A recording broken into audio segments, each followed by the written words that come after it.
ఎంత టైం చెప్పాలి? అట్లా కాదు 5 నిమిషాల 10 నిమిషాలు ఇస్తే. పెద్దలందరికీ నమస్కారం. ఇక్కడ కూర్చున్న వాళ్ళు నిష్ణాతులు, ఎంతసేపు అయినా మాట్లాడగలిగా సూచన చేయగలిగినటువంటి సమర్థులు ఉన్నారు. కానీ టైం అయిపోయింది కాబట్టి నేను ఒక 5-10 నిమిషాలు మాట్లాడే ప్రయత్నం చేస్తా. యాక్చువల్గా పోయినసారి నేను రావాలి, వారు హైదరాబాద్ చేసినప్పుడు దాని మీద మొట్టమొదటి కొట్లాడుతున్నాను నేనే కాబట్టి రావాలని లేకుండే, అందుకని రాలేదు. కానీ మళ్ళీ దీని మీద కూడా కొట్లాడినా నేను. ఇక్కడ నేను అన్ని పార్టీల నాయకులు ఉంటారు, అన్ని పార్టీలను సమర్థించేటువంటి వాళ్ళు కూడా ఉంటారు. నేను జోలికి పోను. నేను ఆలోచించమని చెప్పి కోరుతున్నా. మాటలు చెప్పడం చాలా గొప్పగా ఉంటాయి, కానీ ఆచరణ చాలా కష్టంగా ఉంటుంది.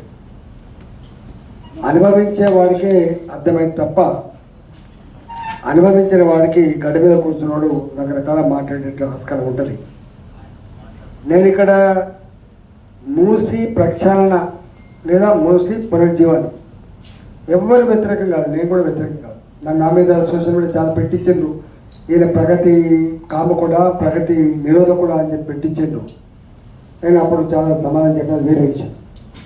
మేమేమంటున్నామంటే మూసి పునర్జీవనం తప్పకుండా జరగాలని కోరుకుంటున్నాం. అలా చేపలు పట్టే పరిస్థితి రావాలని కోరుకుంటున్నాం. మా పిల్లలు ఈత కొట్టాలనే పరిస్థితి కూడా ఉన్నది కోరుకుంటున్నాం. కానీ ఇప్పుడున్న పరిస్థితులలో మా పిల్లలకి ఫీ రియంబర్స్మెంట్ వస్తలేదు, మా పిల్లలకు డైరెక్ట్ ఛార్జీలు వస్తలేవు, మా రిటైర్డ్ ఉద్యోగులకి పెన్షన్ వాళ్ళకి రావాల్సిన దాచుకున్న బెనిఫిట్స్ వస్తలేవు. అవే ఇవ్వలేకపోతున్నాం కదా, మళ్ళీ ఈ 1,00,000 కోట్ల రూపాయలు ఎక్కడ తెస్తాం అనేది ప్రజల ప్రశ్న. ఇది నా ప్రశ్న కాదు, ప్రజల ప్రశ్న. ఇది ఆలోచించమని చెప్పుకోవచ్చు. ఒక్కొక్క ప్రభుత్వం వచ్చినప్పుడు ఒక్కొక్క ప్రయారిటీ పెట్టుకుంటుంది. ఒక ఆయన రింగ్ రోడ్ అంటాడు, ఒక ఆయన హైటెక్ సిటీ అంటాడు, ఇంకొక ఆయన ఫ్లైఓవర్లు అంటాడు. వీరికి మూసి, ఒక ఆయనకు కాళేశ్వరం అంటాడు, ఆయనకు మూసి వచ్చింది. మేము అంటున్నది అంటే ఇప్పటికే మీరే చెప్తున్నారు ఈ రాష్ట్రం అప్పుల ఊపిలో కూరుకుపోయింది అని. మీరే చెప్తున్నారు బ్యాంకు దగ్గర పోయి అప్పులకు పోతే తెలంగాణ అనగానే చెప్పులు కూడా దాచుకుంటున్నారు అని చెప్పి మాట్లాడుతున్నారు. నేను మాట్లాడుతున్న పెద్దలు మాట్లాడుతున్నారు. ఇంత గంభీరమైన ఈ పరిస్థితులలో మీరు ఎట్లా చేస్తారు?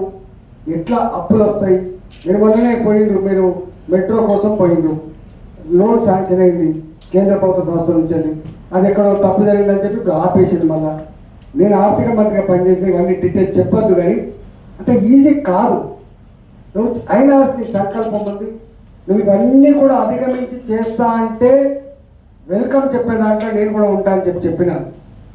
రెండవది మీరు అన్నారు ఇప్పటిదాకా రిహాబిలిటేషన్ గురించి మాట్లాడాలి. చాలామంది తెలియదు ఏంటంటే మూసి అనగానే నది గర్భంలో ప్రభుత్వ భూమిలో ఇల్లు కట్టుకున్నా అనుకుంటాను, తప్పు. నదులకు ఎక్కడ కూడా బఫర్ జోన్లు, నదులకు ఎక్కడ కూడా పెద్ద ఎఫ్టీఎల్ ఉండవు. నదిలో కూడా నది ప్రైవేట్ భూమిని కోసుకుంటూ పోతుంది. ఒక్కోసారి గింత అది వెళ్ళి చేసుకుంటూ పోతుంది. అన్ని ప్రైవేట్ ల్యాండ్స్ ఉంటాయి, గుర్తుపెట్టుకోండి. మీకు ఎక్కడ కూడా నదికి ప్రభుత్వపరమైన భూమి అని చెప్పి చెప్పడానికి ఎక్కడ ఆధారాలు ఉండవు. అవి మెల్లమెల్లగా ప్రవహిస్తూ ప్రైవేట్ ల్యాండ్ అనుకో కోతకు గురి చేస్తూ పోతాయి. కాకపోతే ఏముంటుంది, నది నాలా అని ఉంటుంది. నది నాలా అని దాన్ని మార్కెట్ చేస్తారు. కాబట్టి మీరు ఇది ఆకపై చేసుకున్నారు, ఇల్లీగల్ కట్టుకున్నారు, 10,000 మంది ఉన్నారు ఇట్లా అని చెప్పి ఏదో మాట్లాడుతున్నావు, శుద్ధ తప్పు అంటున్నాను, శుద్ధ తప్పు.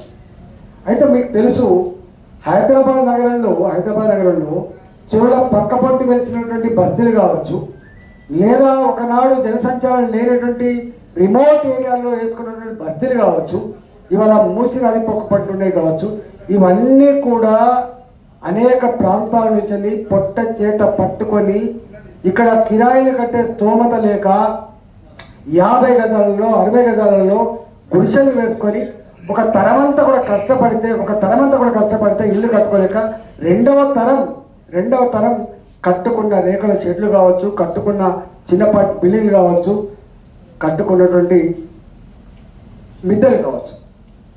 ఇవి ఇవాళ మీరు అంటున్నారు చాలా గొప్పగా మేము రిహాబిలిటేషన్ ఉంది. నేను స్వయంగా నాకు చైతన్యపూరి వస్తుంది, నా పార్లమెంట్లో ఎక్కువ వస్తుంది అంతా. ఇటుపక్క ఉప్పలు, అటుపక్క ఎల్బీ నగర్ ఇదంతా వస్తుంది. ఒకరోజు నాకు ఫోన్ చేసిండు చైతన్యపూరి నుంచి, మొత్తం డోజర్లు వచ్చేసినాయి, కూలగొడుతున్నారు అని వచ్చింది. నేను టక్కన వెళ్ళిపోయాను అక్కడికి. అంటే చెప్పే మాటకు ఆచరణకి ఎంత ఎలా ఉంటుందో చూడండి. ఆనాడు నాకు తెలిసిన ఇన్ని సంవత్సరాలు ఉన్నాయి కాబట్టి తెలిసిన ఆఫీసర్లు ఉంటారు కాబట్టి పోయినట్టు అక్కడ పోగానే ఆఫీసర్ ఏమంటే డోజర్లు ఎందుకు పట్టుకొచ్చామంటే చెప్పండి. అంటే ఇట్లా మార్కౌట్ చేసినాం. మీరు నమ్మరు, మూసీ నదికి అటుపక్కకు 500 మీటర్లు, ఇటుపక్కకు ఒక 500 మీటర్లు, మొత్తం 100 మంది పోలీసులు మార్కౌట్ చేసుకుంటా డోజర్లు పట్టుకొచ్చి కూలగొట్టే ప్రయత్నం చేస్తున్నారు. వాళ్ళకి ఎవ్వరికి నీది బఫర్ జోన్లో ఉందా, నీది ఎఫ్టీఎల్లో ఉందా, నువ్వు కొనుక్కున్న ఇల్లా, దీని వాల్యూ ఎంత, ఏం అసెస్మెంట్ లేకుండా కూలగొట్టే ప్రయత్నం చేసినాడు. నేనే 24 గంటల పాటు అక్కడ ఉండి మంచి గుండెలు చెప్పి ఒక హెచ్చరిక చేసినాం. నేను అంటున్నది ఏంటంటే, నువ్వు మూసీ ప్రేక్షణలు చేయడానికి మల్టీప్లెక్స్ అక్కర్లేదు కదా. మల్టీప్లెక్స్ కట్టుకోవడానికి హైటెక్స్ దగ్గర కట్టుకో, మల్టీప్లెక్స్ కట్టడానికి ఇక్కడ ప్రభుత్వపరమైన భూములు కట్టుకో. కానీ ఇక్కడ నీ ఉద్దేశం ఏంటని అడుగుతున్నా.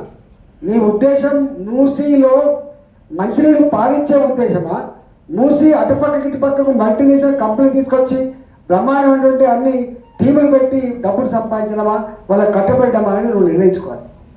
కాబట్టి దయచేసి నేను చూసింది ఎక్కడ కూడా కనీసం మాట్లాడకుండా 4 అంతస్తులు 5 అంతస్తులు ఒక్కొక్క బిల్డింగ్ 4 కోట్లు 5 కోట్ల బిల్డింగ్లకు కూడా ఇవాళ మార్కింగ్ చేసి కొలగొట్టన్నాడు.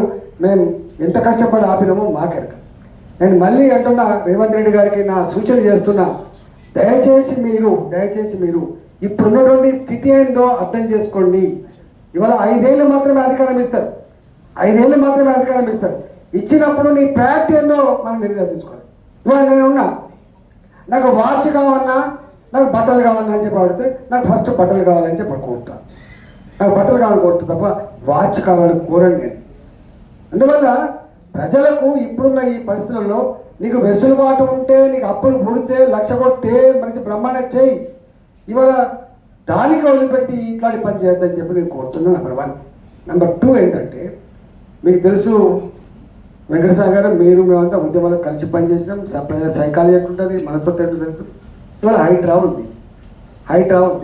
ఇవాళ హైడ్రాలో మీకు తెలుసా, వందల చెరువులు హైదరాబాద్ నగరంలో అర్బనైజేషన్లో భాగంగా అనేక రకాల మార్పులు వస్తాయనే విషయం మర్చిపోతున్నారు. నేనేదో మాట్లాడితే నా మీద విరుచుకోబడి ఒక ఆయన. అసలు చెరువు అంటూ ఉంటే ఆ చెరువుల ప్రభుత్వపరమైన భూమి ఎంత ఉంటుందో ప్రైవేటు భూములు కూడా ఉంటాయి. మీకు అనేక ఇప్పటికీ చెరువులు ఉన్నాయి చూడండి.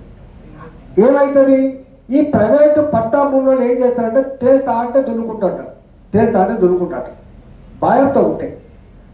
ఊళ్ళల్లో వ్యవసాయం చేసుకున్న దగ్గరేమో ఈ చెరువు నిండంగానే పంటలు, ఈ చెట్ల భూములు మునుగుతాయి, కిందికి నీళ్ళు తీసుకొని పోయి పారించుకున్నప్పుడు ఖాళీ అయినప్పుడు మళ్ళీ చేస్తారు. కానీ నేను అంటున్నాను, హైదరాబాద్ నగరంలో ఎక్కడన్నా పంటల కోసం నీళ్లు తీసే చెరువులు ఉన్నాయా? హుస్సేన్ సాగర్ ఉందా? ఇలా కొన్ని వందల చెరువులు ఏవైతున్నాయో ఎక్కడ కూడా నీళ్లు తీసే చెరువులు కావు. మరి నీళ్లు తీయనప్పుడు మరి పక్క పంటి 30 కోట్లకు ఎకరం పోతున్నప్పుడు నువ్వు పర్మనెంట్గా దీన్ని తీసుకొచ్చి మురికిలేదో నింపి ఇట్టే పెడతా నీ అధికారం ఉందంటే నీ తాత జాగీరాదేమన్నా? నేను అంటున్నా,